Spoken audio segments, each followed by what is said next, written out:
So the second match of Group D will be started shortly.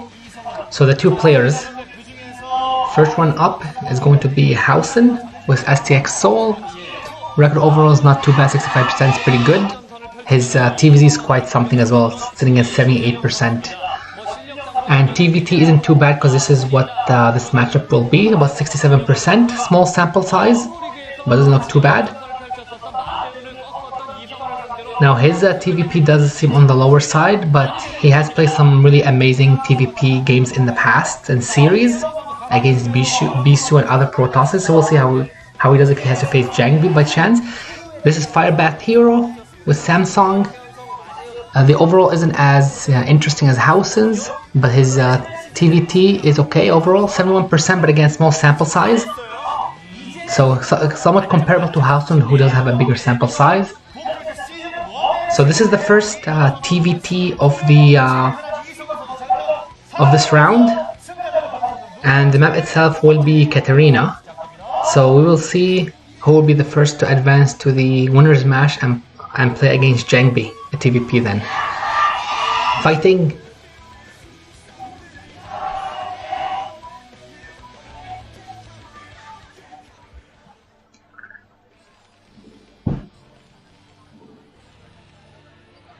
So our teal Terran, this is Hwasin.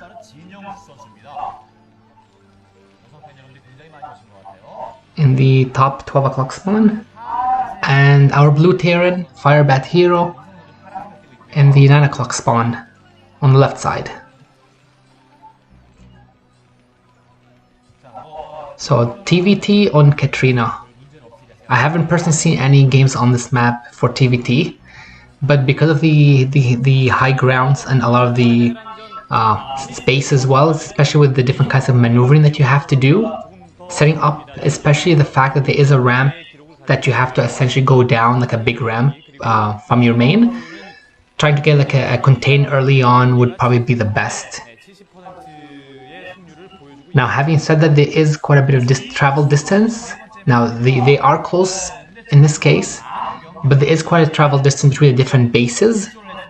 So this map does feel like it lends itself to factor expanse or any, because early aggression can be shut down easier than if it was something like Fighting Spirit or some of the other smaller maps with the smaller travel distances. So we do see the depots from either one. We will see the racks from each player, or will we see something bizarre like a CC first? Because again, I'm not really seeing any SCVs moving out.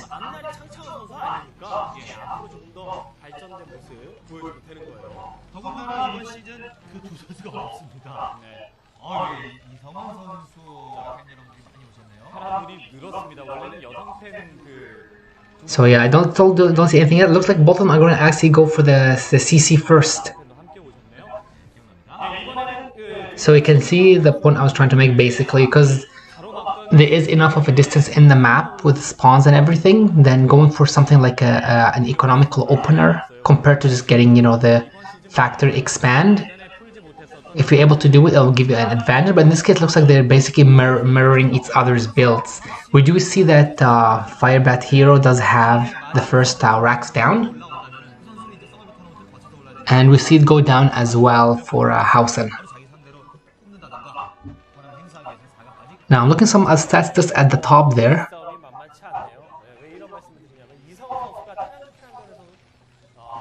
So the stats looks like 21-9 for Firebathero. I missed Hwasin's, but it was pretty close as well.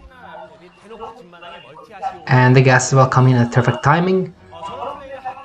So it's more than likely with both at least a factory as soon as they have the 100 gas, and then potentially another one soon after, or they may potentially go for something else, like a faster armor. But it'll be interesting to see if either of them will consider going for like a faster starport, like a 1-1-1 in a way. But yeah, none of them have scouted just yet, so they don't even know where they have spawned, but they're both going for similar builds so far. So factors up for Hwasin. Factor should be going up soon for Firebathero, but we do see he is actually scouting around. Yeah, and we do see his factory up as well, so very closely timed.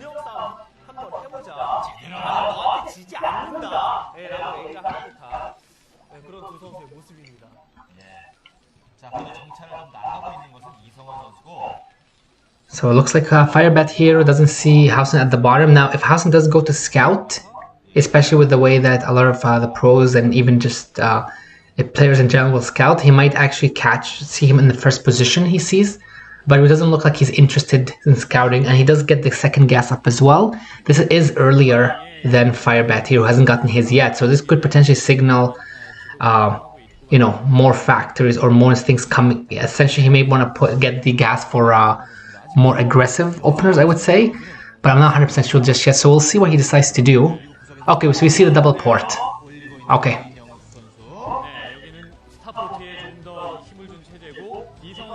So I wonder if this is going to be just math race to start things off. It wouldn't be necessarily a bad idea, just because this map does tend well to air aggression, and especially with the different maneuvers you can do. And it'll be interesting to see if Firebathero will be getting an armory soon, because we do see he's up to 3 factories now compared to the 1 factory of Hwasin.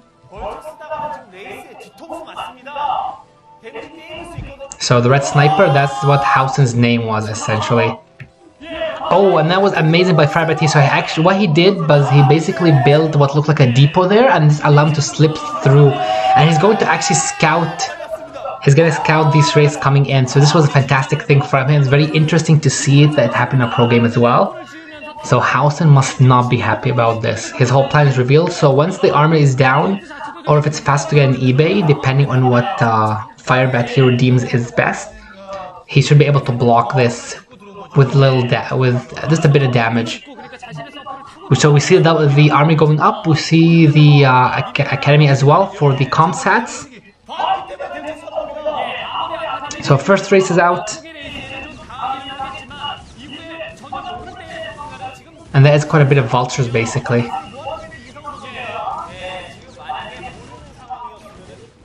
So the army is just about done now, so we're probably going to see 3 Goliaths as with Goliathrins ASAP from Firebathero, because he's going to know that his opponent is committed to this. I mean, he could potentially transition into adding dropships with one of the ports, because it does have a control tower. But it's more than likely, depending on what Hwasin wants to do, he's just going to keep making Wrath and try and stick to his original plan for now, basically. But there is more than likely Goliath being made right now.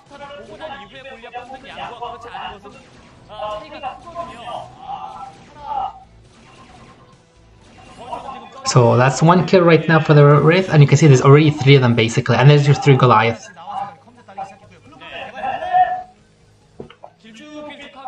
So that's quite a bit, and you can see with the mines they may be able to push everything back here, and that's what Firebathero is banking on. But Hwasin is doing a great job with the micro basic and the target firing. But these smart vultures, oh, they're gonna escape, and that's 4 of them right into the back expansion. He can do a lot of damage. So we'll see how many SCVs he'll pick off. Basically, we already saw the 1.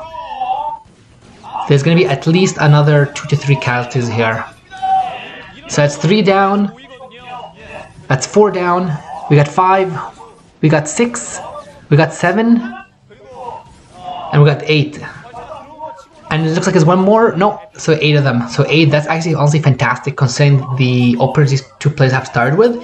At this point in time, Firebathero definitely has the advantage.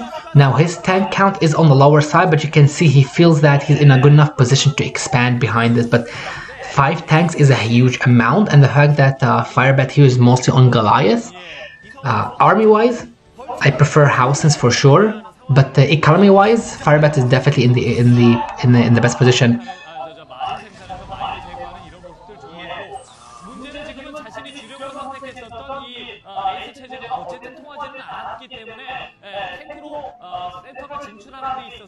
So what I would like to see is what Hwasin does at this point in time, because his strategy has been shut down, scouted and shut down pretty well. We see probably 2 more factors coming up from Firebathero. What I would personally love to do is just to see more dropships, basically. That's exactly the right idea. Try and see if we can get some drops into the main of Firebathero. Boil the base is the expansion. And in the meantime, trying to deny any scouting to make sure he doesn't know about this coming, because if he can score some of his own kills, then things will be rebalanced. Now, he is getting a CC, so his economy-wise is still in Firebathero's advantage. But it's not really over just yet. This barracks will burn down, which is a bit problematic for Firebathero because he won't be able to make any factories anymore, but we do see 6 factories and he's gone up to 6, while I believe I only saw 4 in Hwasin's main. And you get the third gas as well coming in.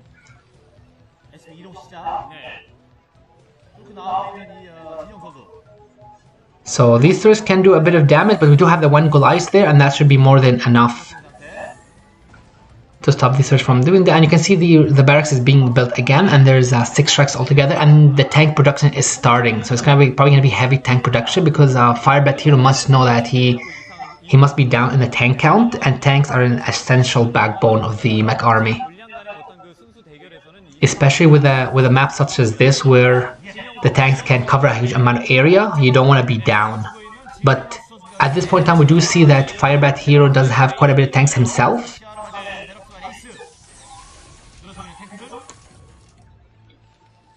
Now, +1. Okay, so Firebathero is taking another base. This is not a bad idea, because at this point in time, Hwasin is on the back foot. Now, the Wraith can give him a lot of information, but if I'm not mistaken, his racks was right on top of the tanks for Firebathero, so at least he doesn't need them for the vision. And he's got a couple of drops, so this is a nice transition on his part. So there is a chance he may even, I mean, the maneuvering for Firebathero is great here. He may even catch these drop sips by accident.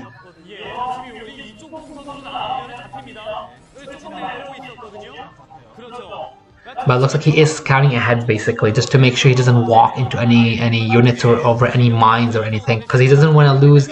If those drops get caught, this game is going to swing heavily, even more in Firebathero's favor. Now, one thing that's interesting about Katrina is you can actually drop on the low ground behind the minerals, and tanks will range them. So if what Hwasin can do is he can try breaking the tanks in the middle of the army there and dropping behind the minerals to deny the third from mining for Firebathero. Now the first port is up for Firebathero. Is his +1 done? Should be done at this one because the army was done a while ago. Now +1 being up and being 1 up in terms of the upgrades, it does make quite a difference. So this is an engagement. I don't know about this engagement person because going up the high ground is not a great idea, but the tank firing is great. It looks like Hwasin will just barely survive, but he doesn't really have much tanks left at this point, or at least not at the front.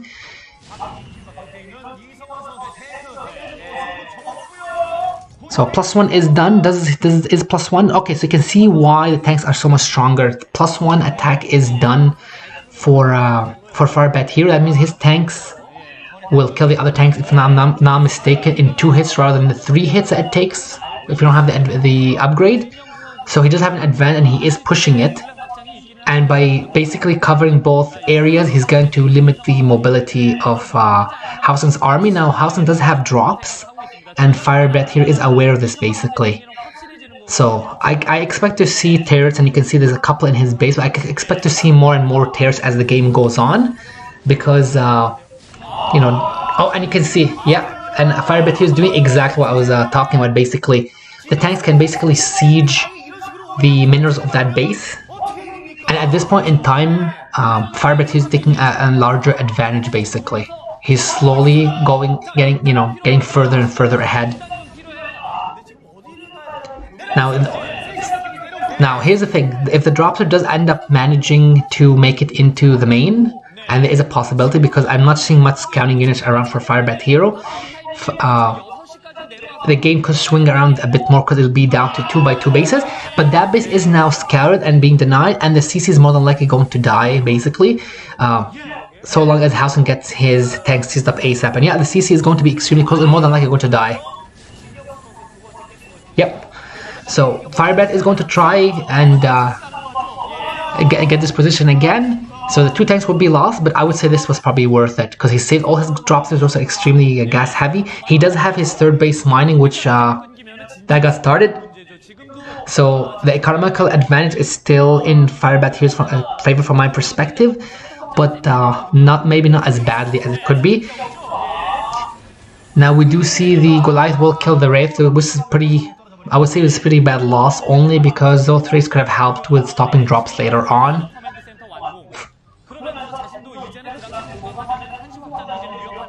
So this base is still being denied.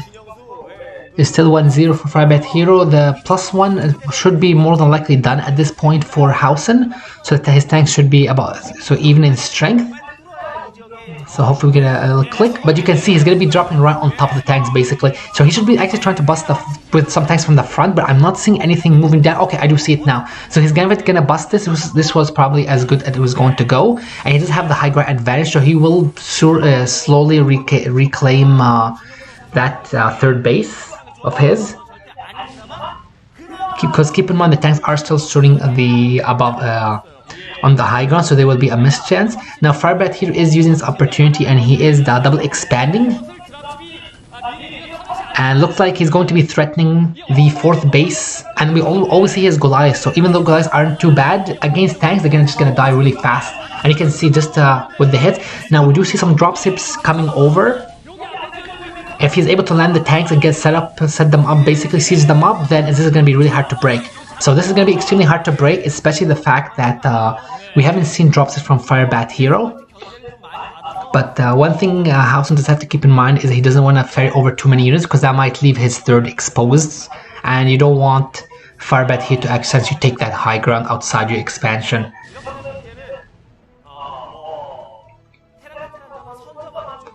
So the 4th base is finished for Firebathero, and we do see the 4th base and now his 5th as well. We do see his first dropship coming out, if I'm not mistaken. Now, it will be interesting to see if he might drop into the back of Hwasin's base, because it is close enough that he can drop and then easily retreat back as well. But it does look like Hwasin is getting ready for a huge drop of his own, 5 dropships worth.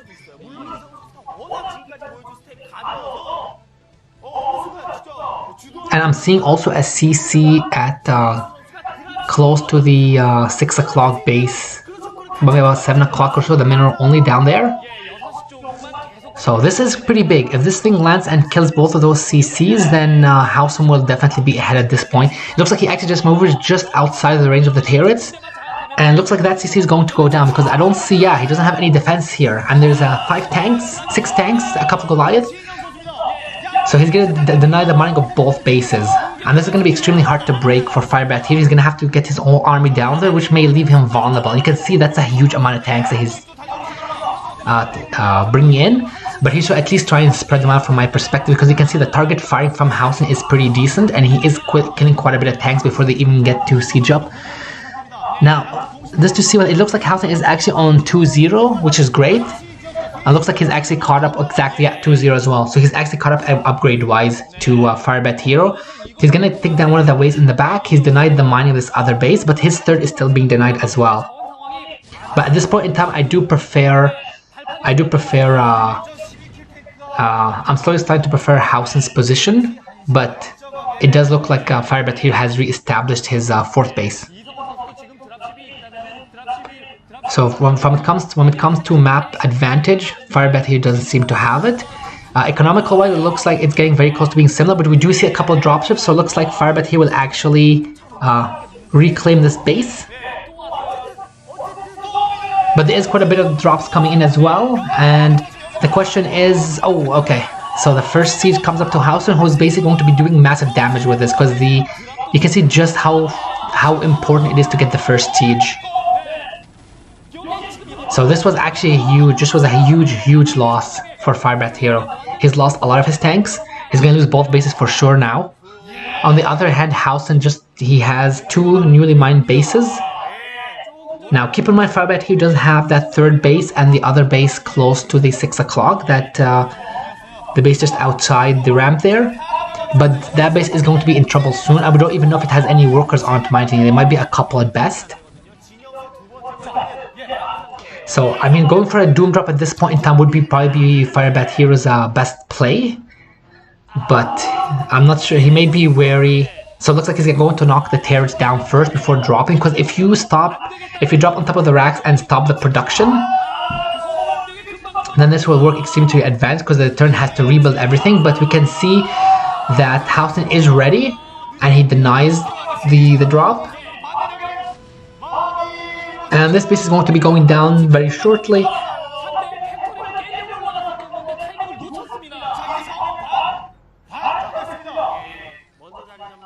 So we do see Firebathero does have the one mining base. Hwasin has 3 of them that's mining, the mineral only, and the 2 with the gas. Firebathero has only 2 bases mining, and looks like, I believe, a bit of his expansion and main, but not too much. Now he is trying to break the bottom because he does want to take this position, and that's a nice break as well. He didn't lose a ton of units there in comparison, but he is still economical wise. I prefer Hwasin's position at this point. So Firebathero has the great start for the first game, but Hwasin is in a better position now. Now upgrade wise, they're both still on 2-0. It'll be interesting to see which of them is going to have the +1, or are they going to continue with the attack upgrades? So it's like +1 armor or the attack upgrades. We do see Firebathero is taking that base down there. Now this is an interesting position. This is the high ground. He's going to be knocking out a couple of these tanks, and by establishing this position here, he's going to have access to the third base of Firebathero. This is extremely important here, because if that base goes down, Firebathero is going to be down to 1 mining base compared to the 3 of Hwasin. Now we do see a couple of tanks being rallied up, but I don't think Firebathero has enough here. But those are some beautiful target firing. And a single tank is not going to stop, you know, a 5 dropships from dropping right on top. There is some in reserve. There is quite a bit of tanks down there as well, so it means not really over just yet.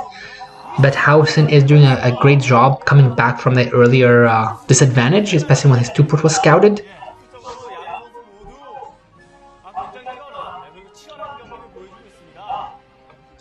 So one thing that's interesting is I'm seeing only the 1 armory, if I'm not mistaken. And nowadays, a lot of times we'll use it as a 2nd armory. But we do see mass starports coming in. So this is great for 2 reasons. At this point in time, a lot of these players are heavily relying on tanks, with a few Goliath for AA, anti-air. And they're starting to ferry things around with dropships. What this essentially means is that if you manage to get, you know, a huge amount of wraith basically out. So let's say, I don't know, 8 wraith basically, so 2 rounds from the 4 he has. Then he has 2 in his main, 1 of which has a port. That can catch the opponent off guard as well as snipe the dropships. And if there isn't much Goliath as well, that you're going to basically deny this as well. We do see this was a fantastic move from Hwasin, and it looks like he's going to do massive damage. And yeah, this was amazing. Those attacks, those tank targeting there. You can see he killed a huge clump of tanks, and these tanks are going to go down as well. So Hwasin is playing this fantastically, and he's basically limiting how many bases Firebathero can take, because he realizes it's becoming an economical warfare. Now this base is still down. So it looks like, okay, looks like battle cruisers are going to be coming in at this point. So doesn't look like Firebathero is aware of this, and he's not getting any of his own.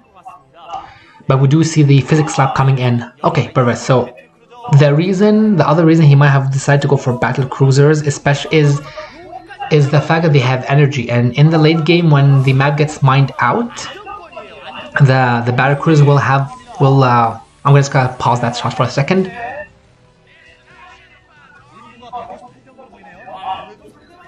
So you can see Firebathero has like a nice amount of the map. He does seem to see the massive mass starports, so he should have a better idea of what's coming in. But it looks like Hwasin is looking to set up for another, is going for another drop. And does he have any units? Does Firebathero have any units here? I don't think I saw much.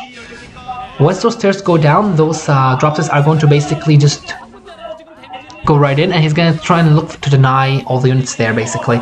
So if he doesn't have any, or the mining, if he doesn't have any units there, and I don't see any units, but we do see the dropships there, this is important here. He has to defend this base. If Firebathero doesn't defend this base, and it looks like he will lose this base as well, and a lot of SCVs, this could be the game-ending blow essentially, because he's gonna lose mining to one base, he's gonna lose the possibility of taking another, and this can open up the potential for Hwasin to also march on his other base as well. But we do see another drop right on top. Oh, it looks like it's gonna get intercepted with the Goliath, and he loses a single dropship. So this is looking worse and worse for Firebathero at the moment. And we do see 2 battlecruisers on the way. So he may be keeping this base just for now, but the top tank is ranging it, so he's gonna have to lift it or repair it soon enough, and he's gonna keep losing money. And you can see all the SCVs in the back are also dying to those 4 Goliaths.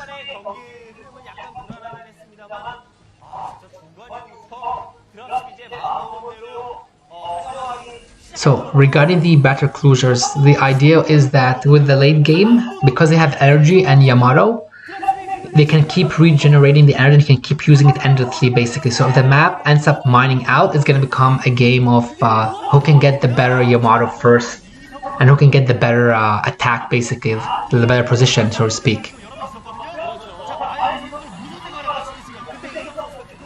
Oh, this was pretty bad for Hwasin though. You don't want to lose 2 dropships just to turrets. We do see this was a nice break from Firebathero just to take the high ground right outside his other 2 bases. But aside from the fact that it's taking ground, there's no base there or anything to defend. It feels almost like it's being wasted at this point because the battlecruisers are out, the first 2 of them, and they do have plus, they do have 1-1 basically. And the question at this point is, what will Firebathero have? Is he going to just go for the? I didn't see any portion. He must be planning to go for the Math Goliath to counter this basically, to help defend. But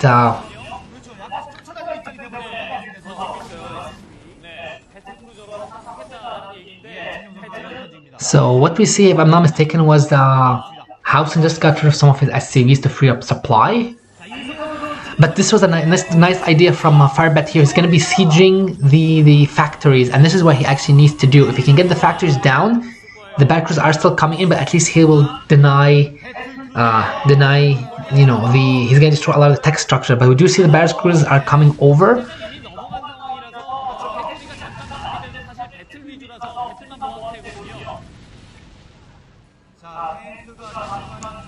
And there's only 4 Goliath here, so these battlecruisers will easily clean up. And looks like Firebathero is deciding whether he wants to drop or not.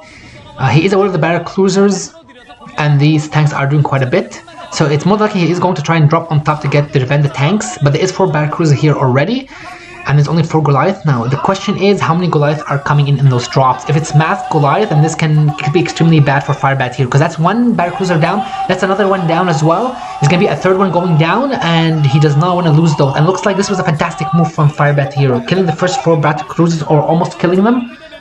And you can see Lily is about 2 to 3 hits away from each one.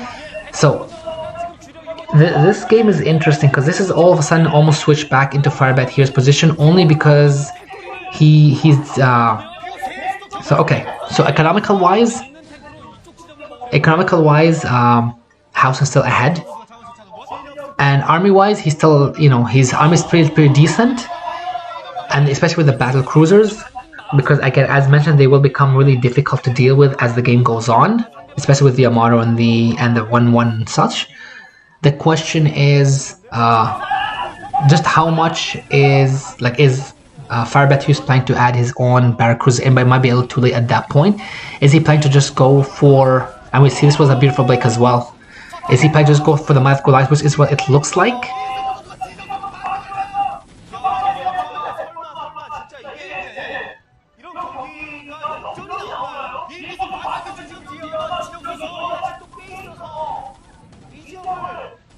And keep in mind the battlecruisers are on the slower side as well compared to the dropships.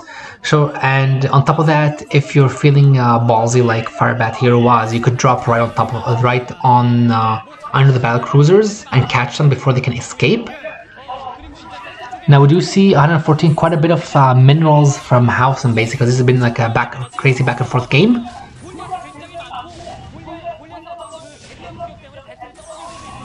And I don't believe he wants to engage that just yet, basically, because that's quite a bit of tanks on the high ground, and dropping on top of that when there's battlecruisers, it will be a little on the tougher side, but we'll see what he plans to do. So all the factors are down for Hwasin at this point. His base has been cleared out, so he can't make any more units. He must be putting up factors, at least a couple in his other main or other base. You can see he's rebuilding a lot of the things he lost. But we do see a fantastic drop, so this could be the game-winning blow at this point actually, because if he gets all these star port, the Barracudas are still out of position, so he's going to be able to deny the mining of at least one of the bases and kill the LCVs. He can stop all the ports. And Barracudas are pretty slow enough. Now the question is, what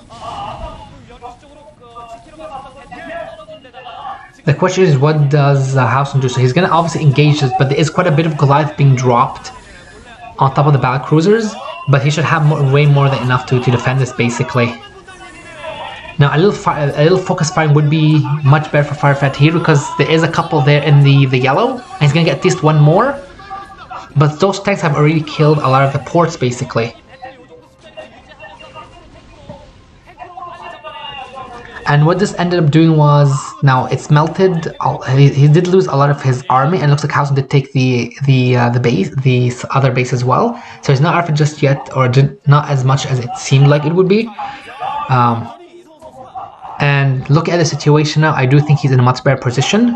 It did look like the Firebathero's drop though was fantastic, but there is quite a bit of battle cruisers here. But there is a lot of Goliath as well.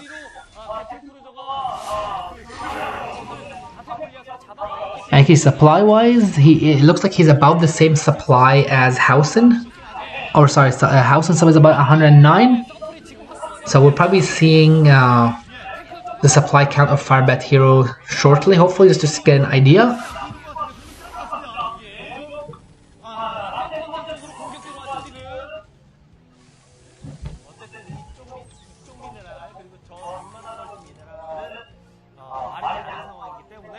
So covert ops. Okay. So it might be for lockdown at this point. Sure, it could be that what Firebathero is thinking of is that, yeah, that might be what it is basically. Oh, okay. So maybe it's actually nukes in this case. So maybe he might be, maybe his plan is just to push with the nukes, or at least try and get a fable, try and set up a situation where Hwasin has to engage.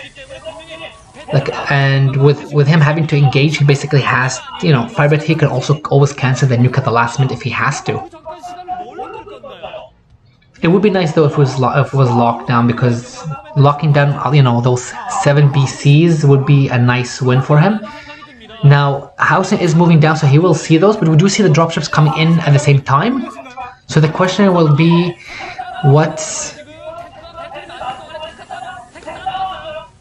oh, okay, so this was a nice play for Hwasin basically. He's gonna be dropping right on top, and that is a lot of Goliath. Wow, okay. So I mean, you know what? This was amazing. GG.